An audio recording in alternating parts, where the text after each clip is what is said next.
Així n'és competir per el millor bocata d'Espanya. Som La Mecedora, amants de la cultura del poble i del comboi. Ens dediquem a allò del que estem enamorats, a l'esmorzar. Malauradament, el 29 d'octubre la Dana va posar en perill tot allò per el que havíem estat lluitant tant, però hem tornat a demostrar que res pot amb nosaltres. Per això, quan se'ns va proposar participar per segona vegada al concurs del millor bocata d'Espanya, no dubtarem ni un segon en acceptar. Matinarem i carregarem l'avió per anar fins a Madrid. Una vegada allí, esperarem el nostre torn i entrarem a la cuina a donar-ho tot. Sensaciones. Vamos al lío. Salimos a las 16:16. Tan sols tenien 20 minuts per preparar 10 quarts de poblet, que posteriorment serien avaluats per un jurat.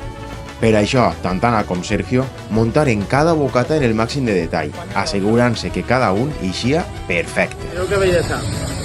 El mític quart de poblet. Encara li falta la salsa i la ceba, però... Apurant els últims segons i rematant els detalls finals, entregarem els bocates just a temps. Vale, ja el teniu, família, ja el teniu.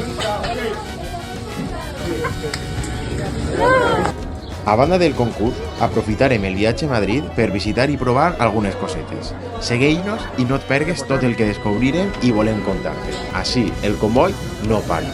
Ens veiem!